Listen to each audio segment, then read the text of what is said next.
طلب ہے ایک ہی خو،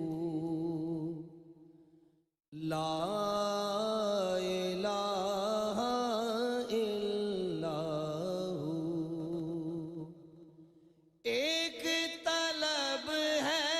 ایک ہی خو، لا الہ الا ہو، لا الہ الا ہو۔ اب تو ہے تو اور تو ہی تو، اب تو ہے تو اور تو۔ آج کی اس روحانی نشست میں اور آج کی اس روحانی تربیتی نشست میں قرآن شریف سے تعلق کے حوالے سے،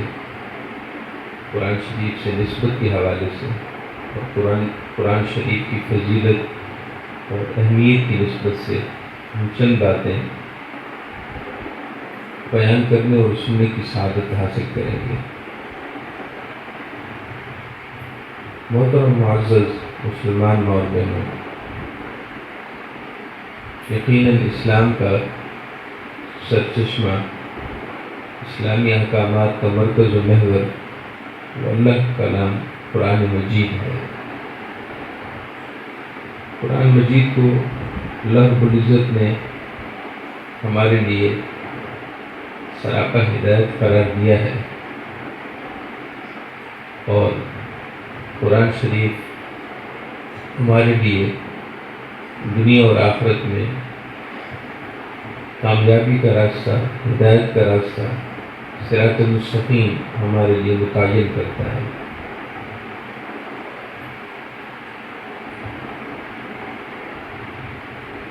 اور دنیا اور آخرت میں بڑی کامیابی کے لیے، شاندار کامیابی کے لیے ایک نصاب ہے، سلیبس ہے۔ اللہ کے بندوں اور اللہ کے درمیان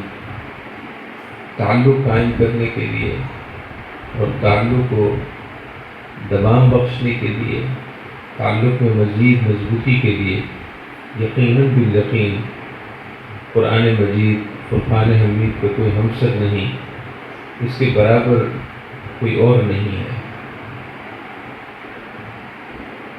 اس لیے ہمیں قرآن شریف کی تلاوت کے ساتھ قرآن شریف کو سمجھنے کے حوالے سے ہمیں ایک خاص تعلق اور ربط قائم کرنا ہوگا، جو کہ اس وقت نہیں ہے۔ اہل اسلام بڑی ذوق حالی کا شکار ہے۔ اہل ایمان نام کے صاحب ایمان ہیں اور نام کے مسلمان ہیں، انہوں نے اپنی ساری زندگی کے قواعد اور ضوابط دیگر اقوام سے لے دیے ہیں، دیگر مذاہب سے لے دیے ہیں، اور ان کی نگاہوں میں جو لوگ ترقی یافتہ ہیں، اب وہ کسی مذہب سے تعلق رکھتے ہوں، انہوں نے سمجھا ہے کہ شاید جو یہ اصول بتائیں اور ضابطے بتائیں وہ دنیا اور آخرت، وہ دنیا میں ترقی کا معیار ہے، اور وہ اللہ کا کلام قرآن مجید فرقان حمید جو من و ان محفوظ ہے، جس کی ہر صورت، ہر آیت، ہر حرف محفوظ ہے، اس سے بے توجہی کی، غفلت برتی، قرآن شریف کی آیات کو سمجھنا، غور و فکر کرنا اور ان سے اپنے لیے نصیحت کا سامان کرنا تو دور کی بات، محض قرآن پاک کی تلاوت کو بھی خیر بات کہہ دیا۔ بڑے افسوس کی بات ہے محترم معزز مسلمان اور بہنوں، بڑے افسوس کی بات ہے اور نہایت افسوس کی بات ہے کہ وہ کلام کہ جس کی شان یہ ہے ذالک الکتاب لا ریب فیہ ھدی للمتقین، یہ وہ شان والی کتاب ہے جس میں کوئی شک و شبہ نہیں، اور یہ پرہیزگاروں کے لیے سرپا ہدایت ہے، مکمل و کامل ہدایت ہے، اول سے لے کر آخر تک اس کا ہر حرف ہدایت کا نور بکھیر رہا ہے۔ اور وہ قرآن کریم جس کی شان یہ ہے کہ اِنَّا نَحْنُ نَزَّلْنَا الذِّكْرَ وَإِنَّا لَهُ لَحَافِظُونَ، یقیناً ہم نے ہی اس ذکر قرآن مجید کو نازل کیا ہے اور ہم ہی اس کے محافظ ہیں، اس میں کوئی رد و بدل کی گنجائش نہیں، یہ یقیناً بالیقین اللہ کا کلام ہے۔ پچھلی امتوں نے اپنے انبیاء کرام پر نازل کردہ کتابوں میں ان کے تشریف لے جانے کے بعد منمانی تبدیلی کر لی، ان میں اپنی خواہش کے مطابق، اپنی پسند کے مطابق آیات کو ملا جلا دیا، اس میں اپنی طرف سے الفاظ شامل کر دیے۔ لیکن قربان جائیے حضور اکرم صلی اللہ علیہ وسلم کی شان پر کہ اللہ تعالیٰ نے جو کلام آپ پر نازل فرمایا یعنی قرآن مجید، اس کی حفاظت کی ذمہ داری اللہ پاک نے اپنے ذمہ کرم پر رکھی۔ سو قیامت تک قرآن شریف، قرآن مجید اپنی آیات طیبات کے ساتھ ہر قسم کے رد و بدل سے مامون و محفوظ اور پاک ہے۔ تو اتنی بدن اللہ پاک کی نعمت ہے کہ اللہ تعالیٰ نے ہمیں قرآن مجید اپنے پیارے حبیب کے صدقے عطا بھی کیا، اس کی حفاظت کا ذمہ بھی اپنے ذمہ کرم پر لیا۔ اس کے باوجود ہم اس کو سمجھنے کی کوشش نہ کریں اور اس کی آیات سے نور ہدایت لینے کی کوشش نہ کریں، تو اس سے بڑی تنزلی کیا ہوگی، اس سے بڑی محرومی کیا ہوگی۔ تو آج کے درس میں ہمیں سمجھنا بھی ہے اور دوسری طرف ہم یہ عہد و پیمان کریں، اپنے آپ سے یہ عہد کریں کہ قرآن شریف کو ترجمے اور تفسیر کے ساتھ ہم ضرور پڑھیں گے، کم سے کم زندگی میں ایک بار تو پڑھیں۔ ہونا تو یہ چاہیے کہ قرآن شریف کا ترجمہ اور تفسیر مستقل روزمرہ روٹین کی بنیادوں پر ہمارا سبق ہوتا، کہ ہم روزانہ کم از کم 1 گھنٹہ قرآن شریف کو ترجمے اور تفسیر کے ساتھ سمجھتے، تو کم از کم زندگی میں ایک دفعہ تو ہم تہیہ کر لیں، ہم یہ عزم مصمم کر لیں، ہم یہ ارادہ کر لیں کہ ہم قرآن شریف کو ایک بار تو لازمی ضرور اول سے لے کر آخر تک ترجمہ اور تفسیر کے ساتھ پڑھیں گے۔ اب تراجم اور تفاسیر بہت ساری ہیں، ہمیں جو پہلے آسان لگے ہم وہاں سے شروع کریں، جیسا کہ حضور سیدی اعلیٰ حضرت شاہ امام احمد رضا خان رحمۃ اللہ تعالی علیہ نے قرآن شریف کا ترجمہ کنز الایمان کے نام سے کیا ہے۔ سب سے پہلے ہم ترجمہ پڑھ لیں ایک دفعہ اول سے لے کر آخر تک، پھر آپ کی ترجمہ کنز الایمان کے ساتھ مولانا سید نعیم الدین مراد آبادی رحمۃ اللہ علیہ کی تفسیر بھی ہے۔ ترجمے کے ساتھ تفسیر پڑھنا چاہیں تو خزائن العرفان کے نام سے ترجمے کے ساتھ ساتھ تفسیر بھی ہے، اس کو پڑھیں۔ اور مزید اگر لیندی تفسیر یعنی طویل اور شرح و بسط کے ساتھ تفسیر پڑھنا چاہیں اور آسان لفظوں میں پڑھنا چاہیں تو مفتی قاسم صاحب کی تفسیر صراط الجنان ہے، جو انہوں نے عام فہم آسان لفظوں میں عوام کے لیے لکھی ہے، صراط الجنان۔ اس نام سے ان کی تفسیر ہے۔ اور زیادہ تفصیل کے ساتھ پڑھنا چاہیں تو علامہ پیر کرم شاہ الازہری صاحب رحمۃ اللہ علیہ جو اس دنیا سے پردہ فرما ہو چکے، آپ کا انتقال ہو چکا ہے، آپ کی تفسیر ترجمہ بھی ہے، تفسیر بھی ہے، ضیاء القرآن کے نام سے، اس کی 5 جلدیں ہیں، وہ پڑھیں۔ تو بہرحال اسٹیپ بائی اسٹیپ، درجہ بدرجہ، پہلے آپ کم سے شروع کریں تاکہ دل لگا رہے، دل متوجہ رہے، پھر ایک دفعہ مختصر ترجمہ، مختصر تفسیر پڑھ لیں تو اس کے بعد پھر دوسری شروع کریں۔ یہ ایک باب ہے، لہلہاتا باب ہے، کھلکھلاتا باب ہے، جس کو ہم جتنا پڑھیں گے اتنا سکون ملے گا اور شریعت کے احکامات سے وابستگی رہے گی، قرآن سے وابستگی رہے گی، اور زندگی میں ایک بہت بڑی تبدیلی اور بہت بڑا انقلاب رونما ہوگا۔ یہ ایک بہت بڑی حقیقت ہے، اس حقیقت سے انکار نہیں کیا جا سکتا کہ جب تک ہم قرآن شریف ترجمہ اور تفسیر کے ساتھ نہیں پڑھتے، ہماری زندگی میں اسلامی، روحانی، اخلاقی، تربیتی تبدیلی نہیں آتی۔ اور جب ہم قرآن کی طرف متوجہ ہو جاتے ہیں تو خود بخود اندر سے کیفیات بدلتی ہیں، ارادے بدلتے ہیں، ذوق بدلتے ہیں، مشغلوں اور ہیبٹس میں تبدیلی آتی ہے، یعنی مشاغل اور دلچسپیاں ان میں تبدیلی پیدا ہو جاتی ہے، مگر شرط یہ ہے کہ اللہ کے کلام کی طرف ہم توجہ کریں، جو کہ اس وقت نہیں ہے۔ اور بالخصوص ماؤں بہنوں سے التماس اور التجا ہے کہ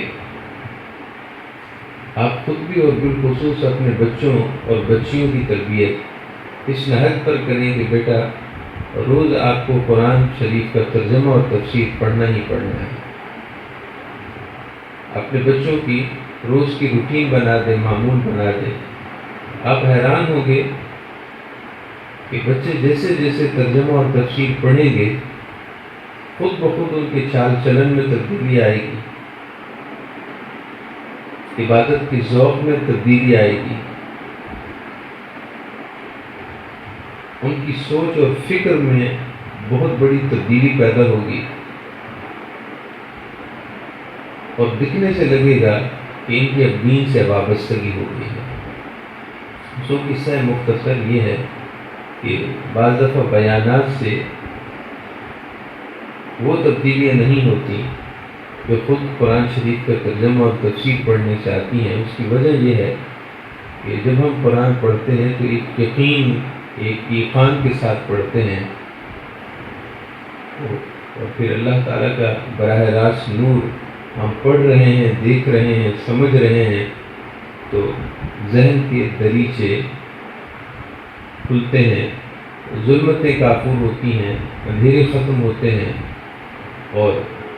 ایمان کی حلاوت نصیب ہوتی ہے۔ اللہ پاک کا ارشاد ہے، اللہ ولی الذین آمنوا یخرجہم من الظلمات الی النور۔ اللہ تعالیٰ ایمان والوں کا دوست ہے، اللہ تعالیٰ ایمان والوں کا دوست ہے، مددگار ہے، حامی و ناصر ہے، کہ انہیں اندھیروں سے نکال کر نور عطا فرماتا ہے، انہیں اندھیروں سے نور اور روشنی کی طرف لے جاتا ہے۔ اب چاہیے اب آئیے کہ چند احادیث اس حوالے سے آپ سماعت کیجیے۔ سیدنا عبداللہ ابن مسعود رضی اللہ تعالیٰ عنہ سے روایت ہے، رسول اللہ صلی اللہ علیہ وسلم نے ارشاد فرمایا، من قرأ حرفا من کتاب اللہ فلہ بہ حسنۃ، جس نے کتاب اللہ قرآن شریف کا ایک حرف پڑھا تو اس کے لیے ایک نیکی ہے، والحسنۃ بعشر امثالھا، اور میری امت کو اللہ پاک نے یہ فضل عطا کیا ہے کہ ان کی ایک نیکی 10 کے برابر ہے۔ ایک نیکی 10 کے برابر ہے، یعنی ایک حرف پڑھنے پر 10 نیکیاں عطا ہوتی ہیں۔ لا اقول الف لام میم حرف ولكن الف حرف ولام حرف ومیم حرف، اور میں یہ نہیں کہتا، یعنی یہ نہ سمجھنا کہ الف لام میم ایک حرف ہے۔ سورہ بقرہ کا پہلا حصہ ہے الف لام میم۔ ارشاد فرمائے کہ یہ نہ سمجھنا، میری بات کا یہ مطلب نہیں کہ الف لام میم ایک حرف ہے،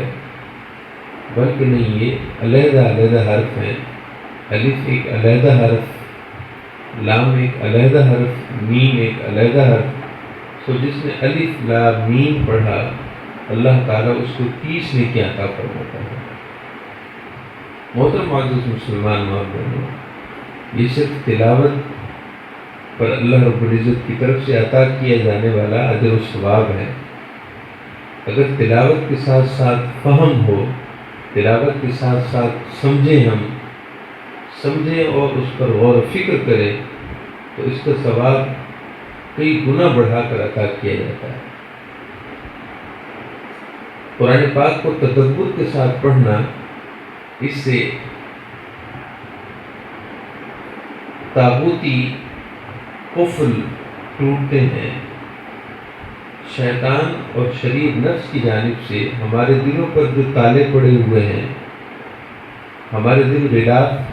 غلاف جہالت میں اور غلاف غفلت میں لپٹے ہوئے ہیں، قرآن پاک کی آیات کو پڑھنے اور اس پر غور کرنے سے وہ تالے ٹوٹتے ہیں، وہ تالے کھلتے ہیں اور ہدایت کا نور عطا ہوتا ہے۔ اللہ پاک کا ارشاد ہے افلا یتدبرون القرآن ام علی قلوب اقفالها، کیا یہ قرآن شریف پر غور نہیں کرتے؟ افلا یتدبرون القرآن، کیا قرآن شریف کی آیات میں تدبر نہیں کرتے، غور نہیں کرتے، سمجھنے کی کوشش نہیں کرتے، اس کلام کے بارے میں سنجیدگی کے ساتھ سوچتے نہیں ہیں، اس کلام میں جو کچھ بیان کیا جا رہا ہے اس پر سنجیدگی کے ساتھ غور و فکر کرنے کو تیار نہیں ہے۔ ہم اعلیٰ قلوب اقفالها، یہ پھر ان کے دلوں پر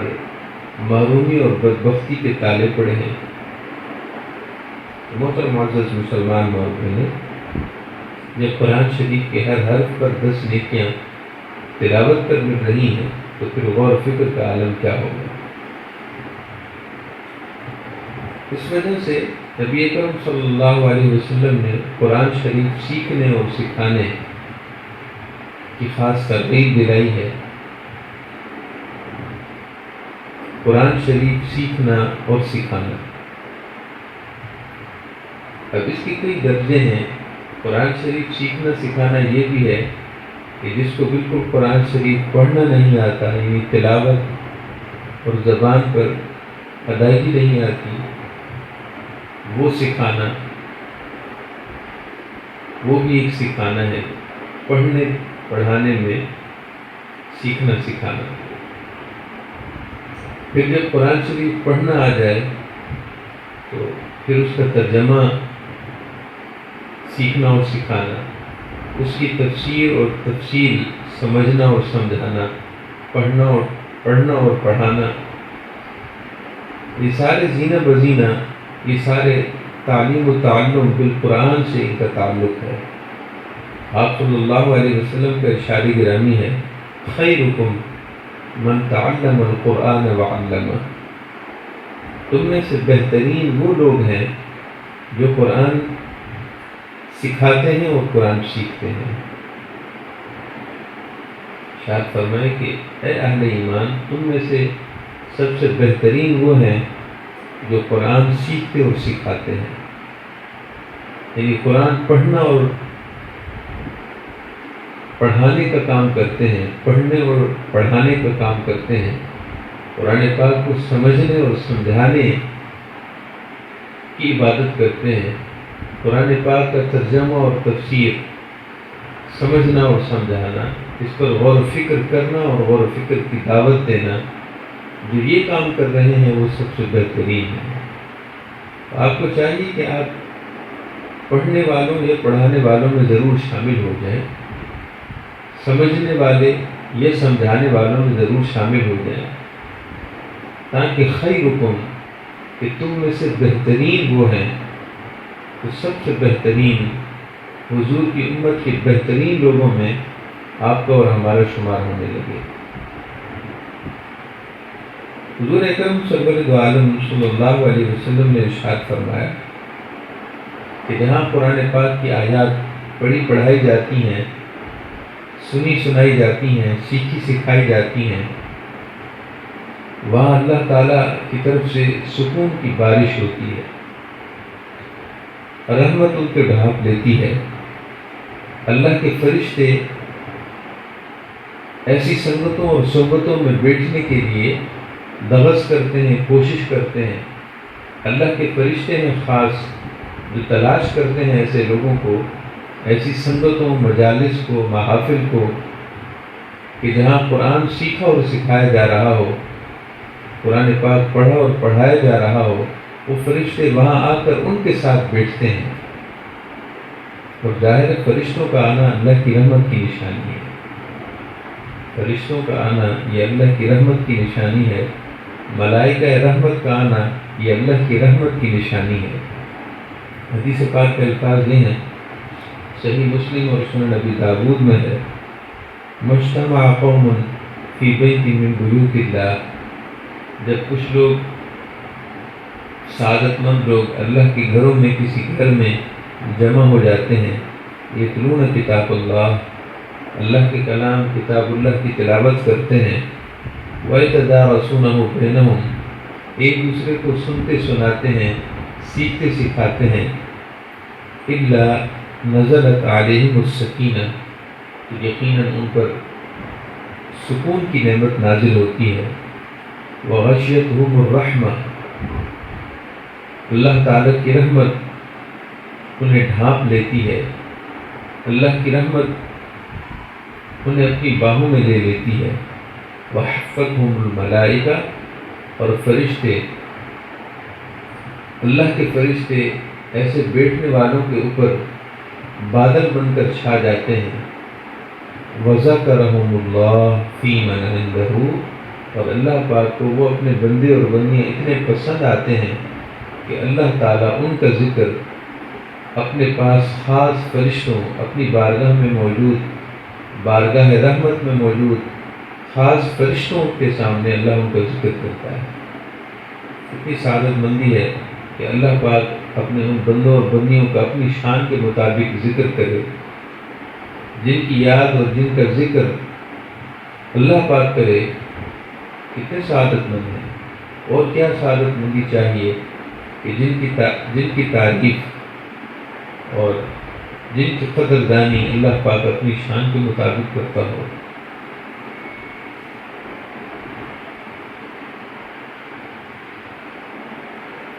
بعض دفعہ ایسا ہوتا ہے کہ جب ہم قرآن شریف کی تلاوت کر رہے ہوں یا قرآن شریف کا ترجمہ اور تفسیر اور غور و فکر کر رہے ہوں، تو بعض دفعہ ہمیں وقت نہیں ملتا دیگر عبادات کا۔ حدیث پاک میں ہے کہ فرائض عبادات کے ساتھ ساتھ اگر قرآن شریف کی تلاوت ہو اور اس پر غور و فکر اور ترجمہ اور تفسیر، تفکر اور تدبر میں انسان مصروف ہو جائے اور اس کو تسبیحات پڑھنے کا، تحلیلات پڑھنے کا، دعا مانگنے کا وقت نہیں ملتا۔ فرائض کی پابندی ہے، مگر دیگر مستحبات، نوافل مستحبات کے دیگر کاموں کا، خیر و برکت والے کاموں کا وقت نہیں ملتا۔ اس قرآن شریف پڑھنے پڑھانے میں اور اس پر غور و فکر کرنے میں مصروف ہے، اسے دعا کا وقت نہیں ملتا۔ تو حدیث پاک میں ہے کہ اللہ رب العزت دعا مانگنے والوں سے بہتر اپنے اس بندے یا بندی کو دیتا ہے جس نے اپنا سارا وقت قرآن شریف پڑھنے پڑھانے میں، قرآن شریف کو سمجھنے اور سمجھانے میں لگا دیا۔ اللہ پاک مانگنے والوں سے زیادہ اس کو عطا کرتا ہے۔ حضرت ابو سعید خدری رضی اللہ تعالیٰ عنہ سے روایت ہے، رسول اللہ صلی اللہ علیہ وسلم نے ارشاد فرمایا، یقول الرب تبارک و تعالی، رب تبارک و تعالی اللہ رب العزت یہ ارشاد فرماتا ہے، من شغلہ القرآن عن مسألتی، جو کوئی قرآن پاک کی تلاوت میں اور قرآن پاک کو سمجھنے میں مشغول اور مصروف رہا، عن مسألتی، اور دعا نہ مانگ سکا، دعا مانگنے کا اسے وقت میسر نہیں آیا، اعطیتہ افضل ما اعطی السائلین، تو میں مانگنے والوں اور دعا کرنے والوں سے زیادہ بہتر، زیادہ فضیلت اور زیادہ فضل و انعام اسے عطا کرتا ہوں جو میری کتاب کو پڑھنے اور سمجھنے میں مشغول ہے۔ وفضل کلام اللہ علی سائر الکلام وفضل اللہ علی خلقہ، ارشاد فرمایا کہ اللہ کے کلام قرآن مجید کو باقی سارے کلاموں اور لٹریچر پر اللہ کے کلام کو وہ فضیلت ہے، وہ فوقیت ہے جو کہ اللہ کو اپنی مخلوق پر فضیلت ہے۔ یہ فضیلت صرف سمجھانے کے لیے ہے۔ اللہ رب العزت کو اپنی مخلوق پر فضیلت ہے، یقیناً وہ خالق ہے، مالک ہے، وہ معبود برحق ہے، باقی ساری خلق اس کے عابد ہے، تو کہاں خالق، کہاں مخلوق، کہاں معبود، کہاں عبادت کرنے والے؟ بات صرف سمجھانے کے لیے ہے کہ اللہ کے کلام قرآن مجید کو باقی سارے کلاموں پر اتنی بڑی فضیلت حاصل ہے۔ نبی اکرم صلی اللہ علیہ وسلم نے اس صاحب ایمان کی بڑی تعریف ارشاد فرمائی ہے جو قرآن پاک کو پڑھنے میں اور سمجھنے میں مشغول رہے، اور جو صاحب ایمان ہو مگر قرآن شریف نہ پڑھے، نہ سمجھے، وہ صاحب ایمان تو ہے مگر اس میں ایمان کی خوشبو نہیں ہے، ایمان کا ذائقہ نہیں ہے۔ اور آپ صلی اللہ علیہ وسلم نے پھلوں سے اس کی مثال دی ہے، بڑی دلچسپ حدیث پاک ہے، سمجھنے اور سمجھانے کے حوالے سے، مثال کے حوالے سے بہت بہترین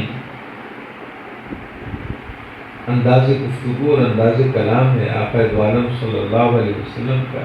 یقیناً آپ کی ہر گفتگو ہی نہایت بہترین ہے، مگر اس حدیث پاک کو ذرا غور سے سماعت کیجیے۔ نبی اکرم صلی اللہ علیہ وسلم نے ارشاد فرمایا کہ وہ صاحب ایمان جو قرآن شریف پڑھتا ہے، ایمان بھی ہے اور پھر قرآن شریف بھی پڑھے، پڑھائے، سمجھے، ارشاد فرمایا اس کی مثال مثل الاترجتی، اس کی مثال نارنگی اور موسمی کی مثال ہے۔ یہ جو فروٹ ہوتا ہے موسمی، نارنگی، عربی زبان میں اس کو اترجہ کہتے ہیں۔ ارشاد فرمائے کہ صاحب ایمان جو قرآن شریف پڑھتا ہو، سمجھتا ہو،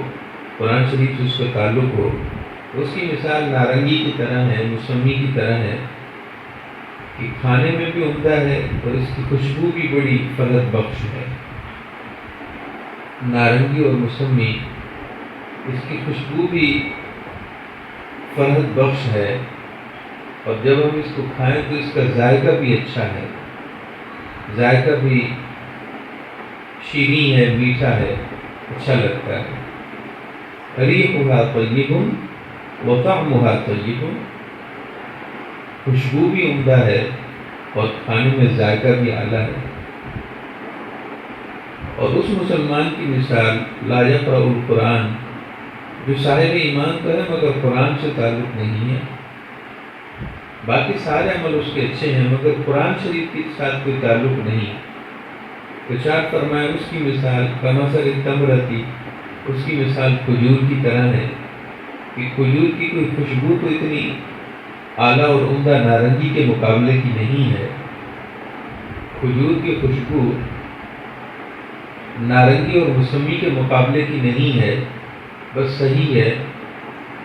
البتہ ذائقے میں اچھی ہے۔ وَطَعْمُهَا حُلْوٌ،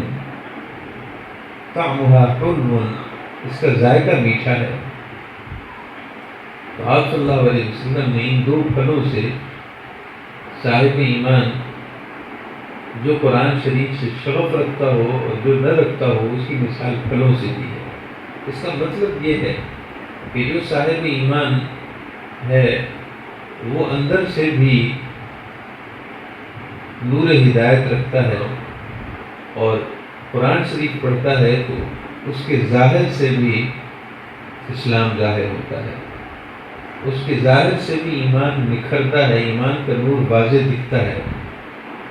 اور جو صاحب ایمان قرآن شریف سے تعلق قائم نہیں رکھتا وہ اندر تو نور ایمان رکھتا ہے مگر اس کا نور ایمان اخلاق اور کردار سے نظر نہیں آتا، کیونکہ جو قرآن پڑھے گا اور سمجھے گا اس کی زندگی کا انداز ہی علیحدہ ہوگا، اور جو نہیں پڑھے گا اس کا انداز اس طرح کا سا نہیں ہوگا۔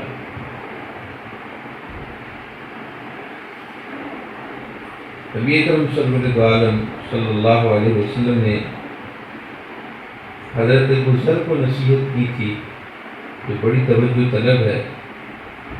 حضرت ابو ذر غفاری رضی اللہ تعالیٰ عنہ سے روایت ہے کہ میں نے حضور اکرم صلی اللہ علیہ وسلم کی بارگاہ میں ایک دن عرض کی، اوصینی یا رسول اللہ صلی اللہ علیہ وسلم، مجھے کوئی نصیحت ارشاد فرما دیں، مجھے نصیحت کر دیں۔ ارشاد فرمائے کہ علیک بتقوی اللہ، اللہ کی بارگاہ میں تقوی یہ اپنے اوپر لازم کر لو۔ علیک بتقوی اللہ، اللہ کی بارگاہ میں تقوی، اللہ سے تقوی یہ اپنے اوپر لازم کر لو۔ تقوی کیا ہے؟ تقوی کا سادہ اور آسان مطلب یہ ہے کہ ہر حال میں اس کیفیت میں مبتلا رہنا اور اس کیفیت سے متکلف رہنا کہ اللہ مجھے دیکھ رہا ہے۔ تقوی کا معنی آپ بڑے غور سے سمجھیے، عام فہم اور سادہ تقوی کا معنی ہر حال میں، ہر وقت، ہر لمحے اس کیفیت سے رہنا کہ مجھے اللہ دیکھ رہا ہے، اللہ مجھے دیکھ رہا ہے، اور خشیت اور محبت کی ملی جلی اس کیفیت میں انسان ہو کہ میں نیکیاں کروں کہ اللہ مجھے دیکھ رہا ہے، اللہ خوش ہوگا، اللہ کی رحمت خوش ہوگی، اللہ کی رضا ملے گی، اور میں گناہ سے دور رہوں، گناہ کے قریب بھی نہ جاؤں کہ اللہ مجھے دیکھ رہا ہے، اللہ تعالیٰ کی ناراضگی ہوگی، اللہ تعالیٰ کا عقاب ہوگا، اللہ تعالیٰ کی پکڑ ہو جائے گی۔ اللہ مجھے دیکھ رہا ہے، ہر حال میں اس کیفیت میں مبتلا رہنا اور اس کیفیت میں ڈوب کر نیکیاں زیادہ کرنا کہ اللہ کی رضا ملے، اور گناہوں سے بچنا کہ اللہ کی عقاب اور عتاب سے انسان بچا رہے، اس کا نام تقویٰ ہے۔ تقویٰ دراصل ایک قلبی کیفیت کا نام ہے، جب نیکیاں زیادہ کرنے کی دغز ہو اللہ کی رضا کے لیے، اللہ کی رحمت پانے کے لیے، اور گناہوں سے بچنے کا مکمل ذہن ہو، اور سختی سے اپنے محاسبے کی فکر ہو، اور انسان پھونک پھونک کر قدم رکھے، کہیں غلطی نہ ہو جائے، کہیں غلط کام نہ ہو جائے، کہیں اللہ ناراض نہ ہو جائے، اور یہ فکر رکھنا کہ مجھے تو اللہ کو راضی کرنا ہے، اس کیفیت کا نام تقویٰ ہوتا ہے۔ تو ارشاد فرمایا حضرت ابو ذر کو، علیک بتقوی اللہ، اے ابو ذر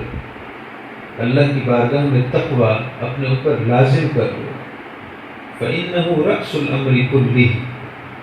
کیونکہ ہر قسم کی خیر و برکت کا منبع، مرکز اور محور وہ تقویٰ ہے۔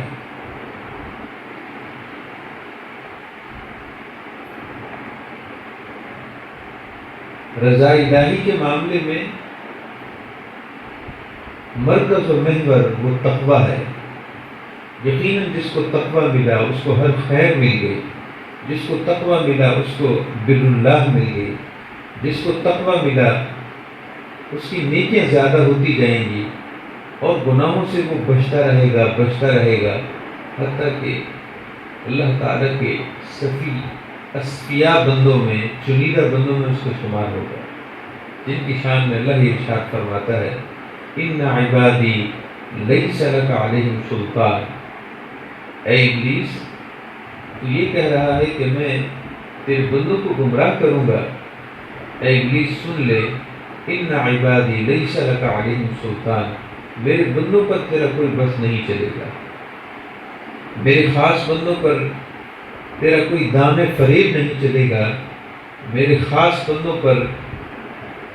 میری حفاظت کی چادر ہوگی، میرے خاص چنیدہ منتخب بندوں کی شان یہ ہے کہ وہ ہر وقت میری یاد میں محو اور مستغرق رہنے والے ہوں گے۔ تو انہیں اپنے دام فریب میں اور دام دجل میں پھنسانے کی کوشش کرے گا، لیکن تجھے منہ کی کھانی پڑے گی، اس لیے کہ ان پر تیری گرفت نہیں ہوگی، وہ میری حفاظت، میری ولایت اور میری دوستی کی ڈور میں بندھے ہوں گے اور میرے تعلق کے ساتھ وابستہ ہوں گے۔ ہر دم ہر لحظہ میری یاد کی چاشنی اور مٹھاس ان کے سینوں میں ہوگی، لہٰذا ان پر تیرا کوئی بس نہیں چلے گا۔ تو ارشاد فرمایا ابو ذر، تقویٰ اپنے اوپر لازم کر لو، کیونکہ ہر خیر کا منبع، مرکز اور اصل اور جڑ وہ تقویٰ ہے۔ حضرت ابو ذر غفاری رضی اللہ تعالیٰ عنہ نے نصیحت سننے کے بعد عرض کی، یا رسول اللہ صلی اللہ علیہ وسلم زدنی، اے اللہ کے پیارے رسول صلی اللہ علیہ وسلم مجھے کوئی اور نصیحت بھی ارشاد فرما دیں۔ تو فرمایا علیک بتلاوت القرآن، اے ابو ذر اگر مزید نصیحت چاہتے ہو تو قرآن کی تلاوت، قرآن پاک کو پڑھنے اور سمجھنا اپنے اوپر لازم کر لو۔ قرآن پاک کے ساتھ تعلق تلاوت کا، فہم کا اور قرآن پاک کی تلاوت اور پڑھنے کے ساتھ اپنا تعلق جوڑ لو، اپنے اوپر لازم کر لو۔ تو حضرت ابو ذر ظاہر اہل عرب میں سے تھے، تلاوت کا مطلب یہ تھا کہ اس کو پڑھنا اور سمجھنا، تلاوت کرتے تھے تو خود انہیں سمجھ بھی آتا تھا۔ اب ہم عربی زبان تو جانتے نہیں، لہٰذا صرف تلاوت سے تلاوت کی برکت تو ملے گی، مگر قرآن کی آیات میں کہا کیا جا رہا ہے وہ تو جب پتہ چلے گا جب ہم ترجمہ پڑھیں گے۔ ارشاد فرمائے کہ فَإِنَّهُ نُورٌ لَكَ فِي الْأَرْضِ، کیونکہ قرآن شریف یہ زمین میں بھی تیرے لیے نور ہے اور آسمان میں یعنی آخرت میں تیرے لیے ذخیرہ ہے، اثاثہ ہے جو آخرت میں کام ہونے والا ہے۔ تو محترم معزز مسلمان اور بہنوں، آج کے درس کا خلاصہ یہ ہے